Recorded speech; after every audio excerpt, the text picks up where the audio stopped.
I felt like we was well in the game at that point, and then obviously Sergio's made a mistake, and we just couldn't hold on to what would have been a massive point for us, really. How many positives were there from that performance, particularly second half? Yeah, there was some big positives, and I include the first half. We're playing against a team which are, arguably probably the best counter-attacking team in Europe. Front three, which are pretty deadly. And when you're in the position we're in, we understand that we need to try and stay in the game, and certainly I felt like we did that first half. And then, like you say, there were some massive positives second half, where the players really took the front foot, and like you said, we got back in the game. But it's just a shame we couldn't hold on. Did you think it was a penalty?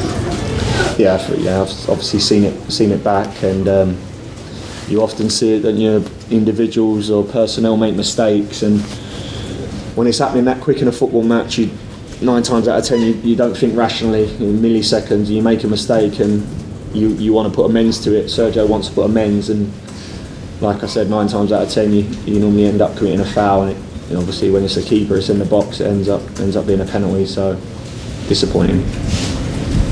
Greece had a good performance today. Do you think that was one of his best in the Fulham shirt? Yeah, I definitely do. Yeah, I thought Frank was superb today.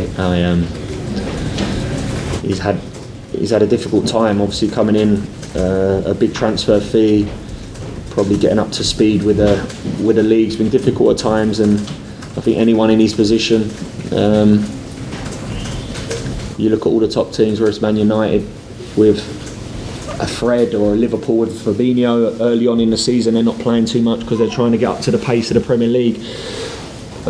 Us as a football club need Frank straight away, really, and it's probably the game he just needed time to settle in, and certainly today I thought he was first class, really done really well. I was really pleased for him.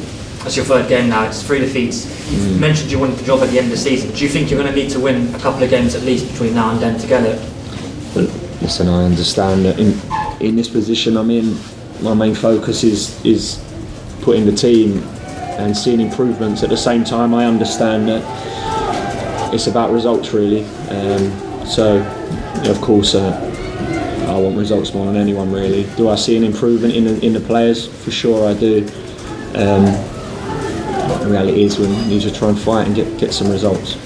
Scott, what particularly do you think you could take from this performance? There were a lot of good things in it you will use against City in the next match. I mean, we've worked all week, really. Obviously we've worked all week on coming up with a game plan, which the boys have been superb in understanding, applying themselves daily has been first class, and we'll do the same for Man City. And as long as the players have the same focus and the same determination like they have this week and they did the following week, then for sure I know we can lose against Man City. Of course we can, but I know as a team and as a club we'll be in a better place, really. So there were some big positives, like I say. Am I gutted about the result? Of course I am, and but yeah, there's obviously some big positives. Okay, guys, thank you. Thanks very much. Thank you.